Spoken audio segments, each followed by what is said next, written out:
ಧ್ಯಾನ ಅಂದರೆ ಏನು? ಧ್ಯಾನದಿಂದ ಪ್ರಯೋಜನಗಳೇನು? ಧ್ಯಾನದಿಂದ ನಮಗೆ ದೈಹಿಕವಾಗಿ ಮತ್ತು ಮಾನಸಿಕವಾಗಿ ಯಾವ ರೀತಿಯಿಂದ ಅದು ಉಪಯೋಗ ಆಗುತ್ತೆ? ಹೀಗೆ ಪ್ರತಿಯೊಂದು ವಿಷಯಗಳನ್ನು ಸವಿವರವಾಗಿ ವಿವರಿಸುತ್ತಾ ತಾವು ಯಾಕೆ ಈ ಧ್ಯಾನಕ್ಕೆ ಬಂದರು, ಈ ಧ್ಯಾನದಲ್ಲಿ ಕೂಡುವ ಪ್ರಕಾರಗಳೇನು, ಧ್ಯಾನದಲ್ಲಿ ಎಷ್ಟು ವಿಧಗಳು, ಈ ಥರ ಪ್ರತಿಯೊಂದನ್ನು ಸವಿವರವಾಗಿ ಹೇಳಿದಂಥ ವಿಶಾಲಾಕ್ಷಿ ಅಕ್ಕಳವಾಡಿಯವರನ್ನು ಈ ಕಾರ್ಯಕ್ರಮಕ್ಕೆ ಸ್ವಾಗತ ಮಾಡೋಣ. ಬನ್ನಿ ಸ್ನೇಹಿತರೆ, ನಮಸ್ಕಾರ. ಎಲ್ರಿಗೂ ನಮಸ್ಕಾರ. ಕಾರ್ಯಕ್ರಮಕ್ಕೆ ಸ್ವಾಗತ. ನಾನು ಉಷಾ ಗಾಯತ್ರಿ. ಇವತ್ತಿನ ಕಾರ್ಯಕ್ರಮದಲ್ಲಿ ಧ್ಯಾನಗಳಲ್ಲಿ ಪ್ರಕಾರಗಳೇನು, ಧ್ಯಾನವನ್ನು ಮಾಡೋದ್ರಿಂದ ನಮ್ಮ ಆರೋಗ್ಯಕ್ಕೆ ಎಷ್ಟು ಅನುಕೂಲಗಳಿದೆ ಅನ್ನೋದ್ರ ಬಗ್ಗೆ ತಿಳಿಸ್ಕೊಡೋಕ್ಕೆ ಬರ್ತಿದ್ದಾರೆ ನಮ್ಮ ಇವತ್ತಿನ ಅತಿಥಿಗಳನ್ನು ಸ್ವಾಗತ ಮಾಡೋಣ. ಮೇಡಮ್ ನಮಸ್ಕಾರ. ನಮಸ್ಕಾರ ಮೇಡಮ್, ತಮ್ಮ ಹೆಸರು? ವಿಶಾಲಾಕ್ಷಿ ಆಕಲ್ವಾಡಿ ಅಂತ. ಮೇಡಮ್, ನಿಮ್ಮ ಇದ್ರ ಬಗ್ಗೆ ಹೇಳಿ. ಓಕೆ ಮೇಡಮ್, ಎಲ್ರಿಗೂ ನಮಸ್ಕಾರ.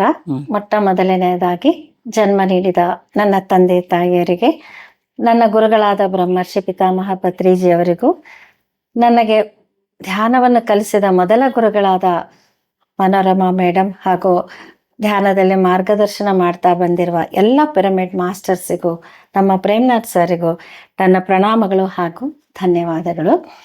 ಸೊ ನನ್ನ ಹೆಸರು ವಿಶಾಲಾಕ್ಷಿ ಆಕಲ್ವಾಡಿ ಅಂತ.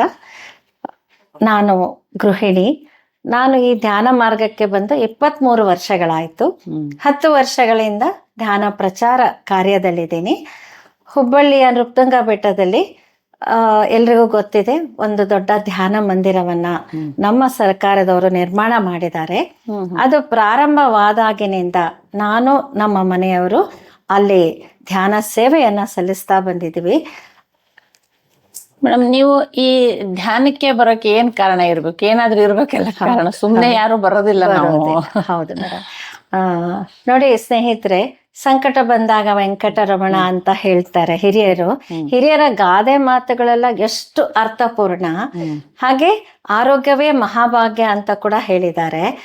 ನನ್ನ ಆರೋಗ್ಯದಲ್ಲಿ ತುಂಬಾ ಸಮಸ್ಯೆ ಇತ್ತು. ಆ ಕಾರಣಕ್ಕಾಗಿ ನಾನು ಧ್ಯಾನ ಮಾರ್ಗಕ್ಕೆ ಬಂದೆ. ಅದಕ್ಕಿಂತ ಮುಂಚೆ ನಾನು ನನ್ನ ಗಂಡ, ಮಕ್ಕಳು, ಸಂಸಾರ ಅಂತ ಇದೇ ಒಂದು ಸಂಸಾರದಲ್ಲಿ ಮುಳುಗಿ ಹೋಗಿದ್ದೆ. 1999ರಲ್ಲಿ, ಅಂದ್ರೆ ನನಗೆ 35-36 ವರ್ಷಗಳಿದ್ದಾಗ ತುಂಬಾ ಲೋ ಬ್ಯಾಕ್ ಪೇನ್, ಅಂದ್ರೆ ಕೆಳಗಿನ ಸೊಂಟದ ಸಮಸ್ಯೆ ಆಯಿತು. ಎಲ್ಲ ಡಾಕ್ಟರ್ಸಿಗೆ ತೋರಿಸಿದ್ವಿ. ಎಲ್ಲ ರೀತಿಯ ಆರೈಕೆಗಳನ್ನ ನಾನು ಮಾಡಿಕೊಂಡೆ. ಅಕ್ಯುಪ್ರೆಷರು, ಅಕ್ಯುಪಂಚರು, ರೇಖಿ ಟ್ರೀಟ್ಮೆಂಟ್ ತಗೊಂಡೆ. ಡಾಕ್ಟರ್ ಏನು ಟೆಸ್ಟ್ ಹೇಳ್ತಾರೋ ಅದನ್ನು ಮಾಡ್ಕೊತ ಬಂದೆ. MRI ಸ್ಕ್ಯಾನ್ ಅಂತ ಹೇಳಿದರು, ಅದನ್ನು ಮಾಡಿಸಿದೆ. ಎಲ್ಲ ಥರ ಮಾತ್ರೆಗಳನ್ನು ಕೊಡ್ತಾ ಬಂದರು. ಏನು ಮಾಡಿದ್ರು ಕೂಡ ನನ್ನ ಸಮಸ್ಯೆ ಬಗೆಹರಿಲಿಲ್ಲ. ಮನೆಯಲ್ಲಿ ಹಿರಿಯರು ಪಾಪ ಸೊಸೆಗೆ ತುಂಬ ತೊಂದರೆ ಆಗ್ತಾ ಇದೆ ಅಂತ ಹೋಮ ಹವನಗಳನ್ನು ಮಾಡಿಸಿದ್ರು. ಯಾರು ಏನು ಹೇಳಿದ್ರೆ ಆ ಪೂಜೆಗಳನ್ನು ಮಾಡಿಸಿದ್ರು, ಜಪಗಳನ್ನು ಮಾಡಿಸಿದ್ರು. ಏನು ಮಾಡಿದ್ರು ಕೂಡ ಆ ಸಮಸ್ಯೆಯಿಂದ ನನಗೆ ಹೊರಗಡೆ ಬರೋದಕ್ಕೆ ಸಾಧ್ಯ ಆಗಲಿಲ್ಲ. ಪ್ರತಿದಿನ ಪ್ರತಿ ಕ್ಷಣ ನನ್ನ ಬೆನ್ನಲ್ಲಿ ನೋವು ಇದ್ದೇ ಇರ್ತಾ ಇತ್ತು. ಆ ನೋವು ಕಡಿಮೆ ಆಗಬೇಕು ಅಂತ ರಾತ್ರಿ ಮತ್ತೆ ನನಗೆ ನಿದ್ರೆ ಮಾತ್ರೆ ಕೊಡೋರು. ಮಲಗಿದಾಗಷ್ಟ ನನಗೆ ನೋವು ಕಡಿಮೆ ಆಗಿರ್ತಿತ್ತು. ಮಕ್ಕಳು ಚಿಕ್ಕವರು, ದೊಡ್ಡ ಸಂಸಾರ. ಯಾವಾಗಪ್ಪ ಈ ಸಮಸ್ಯೆಯಿಂದ ನಾನು ಹೊರಗಡೆ ಬರ್ತೀನಿ ಅಂತ ತುಂಬ ನನಗೆ ಒತ್ತಡ ಆಗ್ತಾ ಇತ್ತು. ಆ ಒತ್ತಡದಿಂದ ನನಗೆ ಥೈರಾಯ್ಡ್ ಪ್ರಾಬ್ಲಮ್ ಬಂತು. ಹಾಗೆ ಮಲಬದ್ಧತೆ ಅಂದರೆ ಕಾನ್ಸ್ಟಿಪೇಷನ್ ಪ್ರಾಬ್ಲಮ್ ಬಂತು. ಆ ಒಂದು ನೋವನ್ನು ಮರೆಯೋದಕ್ಕೆ ನಾನು ಮೊದಲಿನಿಂದನೂ ಪುಸ್ತಕಗಳನ್ನು ಓದ್ತಾ ಇದ್ದೆ. ಆದರೆ ಆ ಸಮಯದಲ್ಲಿ ನೋವನ್ನು ಮರೆಯೋದಕ್ಕೆ ಅನೇಕ ಆಧ್ಯಾತ್ಮಿಕ ಪುಸ್ತಕಗಳನ್ನು ಓದಿದೆ. ಹಾಗೆ ಅನೇಕ ಗುರುಗಳ ಚರಿತ್ರೆಯನ್ನು ಓದೋದಕ್ಕೆ ನಾನು ಪ್ರಾರಂಭ ಮಾಡಿದೆ. ಯಾಕೆ ಅಂದರೆ ಕಷ್ಟ ಎಲ್ರಿಗೂ ಬರೋದೆ, ಯಾರಿಗೂ ಕಷ್ಟ ತಪ್ಪಿದ್ದಲ್ಲ ಅನ್ನೋ ಒಂದು ಗೊತ್ತಿತ್ತು. ಆದ್ರೆ ಅದೆಲ್ಲ ಓದಿದಾಗ ಇನ್ನ ಸ್ವಲ್ಪ ಮನಸ್ಸಿಗೆ ಸಮಾಧಾನ ಆಗೋದು, ಎಷ್ಟೋ ಸಮಾಧಾನ ಅಂತ ಅನ್ಸೋದು. ಹಾಗೆ ಆ ಸಮಯದಲ್ಲಿ ಮನೆಯವರೆಲ್ಲ ನನಗೆ ಸಾಕಷ್ಟು ಒಂದು ಸಪೋರ್ಟನ್ನು ಕೊಟ್ಟರು, ಪ್ರೀತಿಯನ್ನು ತೋರಿಸಿದ್ರು. ಯಾರು ಕೂಡ ಬೇಜಾರು ಮಾಡ್ಕೊಳ್ಳಿಲ್ಲ. ಯಾಕೆಂದ್ರೆ 1 ವರ್ಷ ನಾನು ಹಾಸಿಗೆಯಲ್ಲೇ ಇದ್ದೆ. 4 ವರ್ಷ ಮನೆ ಬಿಟ್ಟು ಹೊರಗಡೆ ಹೋಗ್ಲಿಲ್ಲ ನಾನು. ಸೊ ಇಂಥ ಒಂದು ಪರಿಸ್ಥಿತಿಯಲ್ಲಿ ಒಂದು ದೊಡ್ಡ ವರ ಅನ್ಬೋದು. 2003ರಲ್ಲಿ ಶಿವಮೊಗ್ಗದಿಂದ ನಮ್ಮ ಒಂದು ಪಿರಮಿಡ್ ಸಂಸ್ಥೆಯ ಮನೋರಮಾ ಮೇಡಮ್ ಅನ್ನೋರು ಹುಬ್ಬಳ್ಳಿಗೆ ಬಂದು ಧ್ಯಾನ ಹೇಳ್ಕೊಡ್ತಾರೆ ಅಂತ ನಮ್ಮ ನಾದಿನಿಯಿಂದ ನಮ್ಗೆ ಗೊತ್ತಾಯ್ತು. ಅವರು ನನಗೆ ಆರೋಗ್ಯ ಸಮಸ್ಯೆ ಇರೋದ್ರಿಂದ ಮನೆಗೆ ಬಂದ್ರು. ಅವರು ಮನೆಗೆ ಬಂದು ನನ್ನ ಸಮಸ್ಯೆಯನ್ನ ತಿಳ್ಕೊಂಡು, ಮೇಡಮ್ ನೀವು ಧ್ಯಾನ ಮಾಡಿ ಎಲ್ಲ ಸಮಸ್ಯೆಗಳು ಪರಿಹಾರ ಆಗತ್ತೆ, ನಿಮ್ಮ ಎಲ್ಲ ಕಾಯಿಲೆಗಳು ಖಂಡಿತವಾಗಿ ಗುಣ ಆಗತ್ತೆ ಅಂತ ಹೇಳಿ ಆ ದಿನ ಧ್ಯಾನ ಮಾಡಿಸಿದ್ರು. ಕೂತ್ಕೊಳ್ಳೋಕೆ 5 ನಿಮಿಷ ಕೂತ್ಕೊಳ್ಳೋಕೆ ಆಗದೆ ಇರೋಳು ಆ ದಿನ ಅರ್ಧ ಗಂಟೆ ಧ್ಯಾನ ಕೂತ್ಕೊಂಡ್ರು ನಂಗೆ ಅದು ನೋವು ಅಂತ ಅನಿಸ್ಲಿಲ್ಲ. ಆಗ ನನಗೆ ಒಂದು ಸಮಾಧಾನ, ಮತ್ತೆ ನನಗೆ ಅರ್ಥ ಆಯ್ತು, ಓ ಈ ಧ್ಯಾನದಿಂದಲೇ ನಾನು ಸರಿ ಹೋಗ್ತೀನಿ ಅಂತ ಅನ್ಕೊಂಡು ಪ್ರತಿದಿನ ಅರ್ಧ ಗಂಟೆ ಮೊದಲು, ಆಮೇಲೆ ಬೆಳಗ್ಗೆ ಸಂಜೆ, ಆಮೇಲೆ 1 ಗಂಟೆ ಬೆಳಗ್ಗೆ 1 ಗಂಟೆ ಸಾಯಂಕಾಲ ಅಭ್ಯಾಸ ಮಾಡ್ತಾ ಬಂದೆ. ಅವ್ರ ಜೊತೆ ಫೋನಲ್ಲಿ ನಾನು ಸಂಪರ್ಕ ಇಟ್ಕೊಂಡೆ. ಏನೇನು ಅನುಭವಗಳು ಬರುತ್ತೆ ಧ್ಯಾನದಲ್ಲಿ ಅದೆಲ್ಲ ಅವ್ರ ಹತ್ರ ಕೇಳ್ತಾ ಇದ್ದೆ. ಜೊತೆಗೆ ನಾನು ಧ್ಯಾನಕ್ಕೆ ಬಂದ್ಮೇಲೆ ಇನ್ನೊಂದು ಮುಖ್ಯ ವಿಷಯ ನನಗೆ ಗೊತ್ತಾಗಿದ್ದು, ನಮ್ಮ ಆಲೋಚನೆಗಳನ್ನ ಯಾವ ರೀತಿ ಇರಬೇಕು. ಸೊ ನೋಡಿ, ನಾವು ಮನಸ್ಸಲ್ಲಿ ನಕಾರಾತ್ಮಕ ಆಲೋಚನೆಗಳು ಬರ್ತಾ ಇರುತ್ತೆ, ಸಕಾರಾತ್ಮಕ ಆಲೋಚನೆಗಳು ಬರ್ತಾ ಇರುತ್ತೆ. ಅವುಗಳ ಬಗ್ಗೆ ನಾವು ಗಮನನೇ ಕೊಡೋದಿಲ್ಲ. ಆದ್ರೆ ಯಾವಾಗ ನಾನು ಧ್ಯಾನ ಮಾರ್ಗಕ್ಕೆ ಬಂದೆ, ಸೊ ಆಲೋಚನೆಗಳಿಗೂ ಶಕ್ತಿ ಇದೆ, ಒಂದು ಎನರ್ಜಿ ಇದೆ ಅಂತ ನನಗೆ ಅರ್ಥ ಆಯ್ತು. ಸೊ ಯಾವಾಗ ನಾವು ನಕಾರಾತ್ಮಕವಾದ ಆಲೋಚನೆಗಳನ್ನ, ಭಾವನೆಗಳನ್ನ, ಭಾವೋದ್ವೇಗಗಳನ್ನ ಬಿಡುಗಡೆ ಮಾಡ್ತೀವೋ, ಅಂದ್ರೆ ಉದಾಹರಣೆಗೆ ದುಃಖ ಆಯ್ತು, ಕೋಪ ಆಯ್ತು, ಅಸೂಯೆ ಆಯ್ತು, ಬೇಸರ ಆಯ್ತು, ಹೊಟ್ಟೆ ಕಿಚ್ಚು, ಈ ಎಲ್ಲ ಭಾವೋದ್ವೇಗಗಳು, ಭಾವನೆಗಳು ನಮ್ಮ ದೇಹದಲ್ಲಿ ಒಂದು ಕೆಮಿಕಲ್ ರಿಯಾಕ್ಷನ್ ಅನ್ನ ಬಿಡುಗಡೆ ಮಾಡಿ ದೇಹದಲ್ಲಿ ಕಾಯಿಲೆಗೆ ಸಮಸ್ಯೆ ಬರೋದಕ್ಕೆ ಕಾರಣ ಆಗತ್ತೆ ಅನ್ನೋದು ನಾನು ಧ್ಯಾನಕ್ಕೆ ಬಂದ್ಮೇಲೆ ನನಗೆ ಅರ್ಥ ಆಯ್ತು. ಅಂದ್ರೆ ನಮ್ಮ ಆಲೋಚನೆಗಳ ಕಾರಣದಿಂದ ನಮ್ಮ ಮನಸ್ಸು, ನಮ್ಮ ದೇಹಕ್ಕೆ ಕಾಯಿಲೆಗಳನ್ನ ಬರೋದಕ್ಕೆ ಕಾರಣ ಆಗತ್ತೆ. ಸೊ ಈ ತರ ಬರೋ ಕಾಯಿಲೆಗಳಿಗೆ ಮನೋದೈಹಿಕ ಕಾಯಿಲೆಗಳು ಅಂತ ಹೇಳ್ತಾರೆ, ಅಂದ್ರೆ ಸೈಕೋಸೊಮ್ಯಾಟಿಕ್ ಡಿಸೀಸಸ್. ಸೊ ಈ ಸೈಕೋಸೊಮ್ಯಾಟಿಕ್ ಡಿಸೀಸಸ್ ಅಲ್ಲಿ ಮೊಟ್ಟ ಮೊದಲು depression, thyroid, blood pressure, diabetes, back pains, arthritis, asthma, acidity, allergy, even cancer. ಪೋಣಿಸೋದಂಗೆ. ಹೌದು. ಸೊ ನಮ್ಮ ಗುರುಗಳು ಏನ್ ಹೇಳ್ತಾರಂದ್ರೆ, ಅದಕ್ಕೆ ನೀವು ಧ್ಯಾನ ಮಾಡಿದ್ರೆ ಒಂದು ತಲೆನೋವಿಂದ ಕ್ಯಾನ್ಸರ್ ವರೆಗೂ ಕಾಯಿಲೆಗಳು ಗುಣ ಆಗತ್ತೆ. ಆದ್ರೆ ಧ್ಯಾನದಲ್ಲಿ ನಂಬಿಕೆ ಇರಬೇಕು, ಶ್ರದ್ಧೆಯಿಂದ ಧ್ಯಾನ ಸಾಧನೆಯನ್ನ ಮಾಡ್ತಾ ಹೋಗ್ಬೇಕು ಅಂತ ಶ್ರದ್ಧೆ ಅಂದ್ರೆ ಪ್ರತಿದಿನ ತಪ್ಪದೆ ಮಾಡ್ತಾ ಹೋಗ್ಬೇಕು, ಅದರಲ್ಲಿ ನಂಬಿಕೆ ಇರಬೇಕು. ಸೊ ಇದನ್ನ ನಾನು ನಮ್ಮ ಮನೋರಮಾ ಮೇಡಮ್ ಅವ್ರ ಹತ್ರ ತಿಳ್ಕೊಂಡ್ಮೇಲೆ ಶ್ರದ್ಧೆಯಿಂದ, ನಂಬಿಕೆಯಿಂದ ಸಾಧನೆ ಮಾಡ್ತಾ ಬಂದೆ. ಒಂದು 6 ತಿಂಗಳಲ್ಲೇ ನಾನು ಸಂಪೂರ್ಣವಾಗಿ ಆರೋಗ್ಯವಂತಳಾದೆ. ಸೊ ನಾನು ಒಂದು 100 mcg ಮಾತ್ರೆ ತಗೊಳ್ಳೋಳು, ಥೈರಾಯ್ಡ್ ಮಾತ್ರೆ ತಗೊಳ್ತಾ ಇದ್ದೆ. ನನ್ನ ಸೊಂಟ ನೋವಿಗೆ ನೋವಿನ ಮಾತ್ರೆಗಳನ್ನ ತಗೊಳ್ತಾ ಇದ್ದೆ. ಈಗ ಅದೆಲ್ಲವನ್ನ ಬಿಟ್ಟಿದ್ದೀನಿ, ಯಾವುದೇ ಒಂದು ಮಾತ್ರೆಯನ್ನ ನಾನು ತಗೊಳ್ಳೋದು. ನಮ್ಮ ಥೈರಾಯ್ಡ್ ಮಾತ್ರ ಇಲ್ಲ, ಯಾವುದೂ ಇಲ್ಲ. ನನ್ನ ಬೆನ್ನು ಇಷ್ಟು ಸ್ಟ್ರಾಂಗ್ ಆಗಿದೆ ಅಂತಂದ್ರೆ, ನನ್ನ ಮಗಳು ಅಮೇರಿಕಾದಲ್ಲಿರ್ತಾಳೆ, ಅವಳಿಗೆ ಬಸರಿ ಇದ್ದಾಗ ಅವಳಿಗೆ ಬಾಣಂತನ ಮಾಡಬೇಕು ಅಂತ 24 ಗಂಟೆ ನಾನು ಫ್ಲೈಟಲ್ಲಿ ಪ್ರಯಾಣ ಮಾಡಿ ಅಲ್ಲಿ ಹೋದ್ಮೇಲೆ 1 ದಿನ ಕೂಡ ನಾನು ವಿಶ್ರಾಂತಿ ತಗೊಳ್ಳಿಲ್ಲ. ಸೊ ಇದೆಲ್ಲದಕ್ಕೂ ಕಾರಣ ಆ ಧ್ಯಾನ.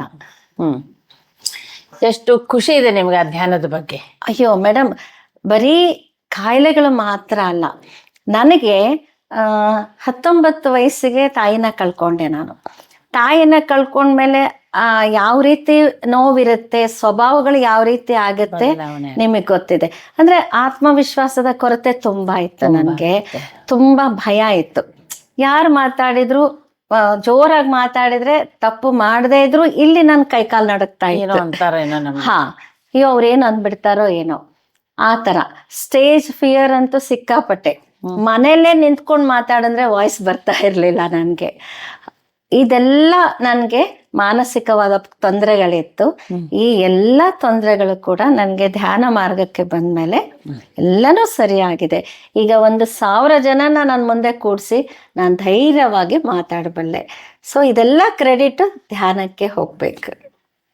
ಧ್ಯಾನದಲ್ಲಿ ಎಷ್ಟು ತರಗಳು ಬರುತ್ತೆ ಹೇಳ್ತಾರೆ ತುಂಬಾ. ಸೊ ಧ್ಯಾನದಲ್ಲಿ 108 ವಿಧಗಳಿದಾವೆ ಮೇಡಮ್.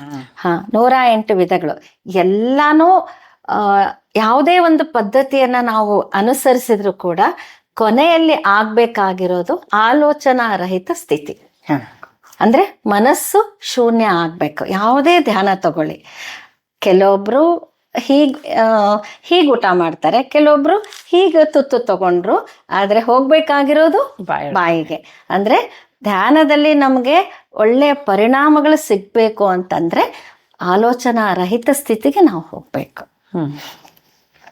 ಸೊ ಅದಕ್ಕೆ ಸೂಕ್ತವಾದ ಮತ್ತು ಸರಳವಾದ ಮಾರ್ಗ ಅಂದ್ರೆ ಆನಾಪಾನಸತಿ ಧ್ಯಾನ. ಅಂದ್ರೆ ಈಗ ನಾವು ಅನುಸರಿಸ್ತಾ ಇರೋ ಧ್ಯಾನ ಪದ್ಧತಿ ಅಂದ್ರೆ ಆನಾಪಾನಸತಿ ಧ್ಯಾನ. ಅಂದ್ರೆ ಆನ ಅಂದ್ರೆ ಉಸಿರನ್ನ ಒಳಗಡೆ ತಗೊಳ್ಳೋದು, ಅಪಾನ ಅಂದ್ರೆ ಉಸಿರನ್ನ ಹೊರಗಡೆ ಬಿಡೋದು, ಸತಿ ಅಂದ್ರೆ ಉಸಿರಿನ ಜೊತೆ ಇರೋದು, ಹಿಡ್ಕೊಂಡು. ಈ ಒಂದು ಧ್ಯಾನವನ್ನ ಶುರು ಮಾಡ್ಬೇಕಂದ್ರೆ ವಯಸ್ಸಿನ ಮಿತಿ ಏನಿದೆ? ಇಲ್ಲ ಮೇಡಮ್, 6 ವರ್ಷಗಳ ಮೇಲೆ ಯಾವ ಮಗು ಆದರೂ ಧ್ಯಾನವನ್ನ ಮಾಡಬಹುದು. ಯಾರಲ್ಲಿ ಉಸಿರಿರೋವರೆಗೂ ಅವ್ರ ಧ್ಯಾನವನ್ನ ಮಾಡಬಹುದು. ಅಂದ್ರೆ 6 ವರ್ಷ ಅಂದ್ರೆ ಮಕ್ಕಳಿಗೆ ಉಸಿರಿನ ಮೇಲೆ ಕಂಟ್ರೋಲ್ ಬರ್ಬೇಕು ಅನ್ನೋಕೆ ಗೊತ್ತಾಗ್ಬೇಕಲ್ವಾ, ಕೂತ್ಕೋಬೇಕು. ಸುಮ್ನೆ ಕೂತ್ಕೊಳ್ಳೋದರ ಗೊತ್ತಾಗ್ಬೇಕಲ್ಲ. ಮಕ್ಕಳು ತುಂಬಾ ಚಂಚಲ ಇರ್ತಾರೆ. ಸೊ 6 ವರ್ಷಗಳ ನಂತರ ಯಾಕೆ ಅಂತಂದ್ರೆ ತುಂಬಾ ಚಿಕ್ಕ ಮಕ್ಕಳಿಗೆ ಆಲೋಚನೆಗಳು ಇರೋದಿಲ್ಲ, ಅವರಿಗೆ ಧ್ಯಾನ ಬೇಕಿಲ್ಲ. ಅದಕ್ಕೋಸ್ಕರ ಸೊ ಆಲೋಚನೆ ಅನ್ನೋದು ಪ್ರಾರಂಭ ಆಗೋದು 6 ವರ್ಷಗಳ ನಂತರ. ಅದಕ್ಕೋಸ್ಕರ 6 ವರ್ಷಗಳಿಂದ ಧ್ಯಾನ ಪ್ರಾರಂಭ ಮಾಡಿದ್ರೆ ತುಂಬಾ ಒಳ್ಳೇದು. ವಿದ್ಯಾರ್ಥಿಗಳು, ವಿಶೇಷವಾಗಿ ವಿದ್ಯಾರ್ಥಿಗಳು ಧ್ಯಾನವನ್ನ ಮಾಡಿದ್ರೆ ಅವರಿಗೆ ತುಂಬಾ ಪ್ರಯೋಜನ ಇದೆ. ಧ್ಯಾನದಿಂದ ಏನಾಗತ್ತೆ ಅಂದ್ರೆ ಧ್ಯಾನದಲ್ಲಿ ಏನಾಗತ್ತೆ ಅನ್ನೋದನ್ನ ನಾವು ತಿಳ್ಕೊಬೇಕು. ಈಗ ನೋಡಿ, ನಾವು ದಿನಕ್ಕೆ 60,000 ಆಲೋಚನೆಗಳನ್ನ ಮಾಡ್ತಾ ಇರ್ತೀವಿ.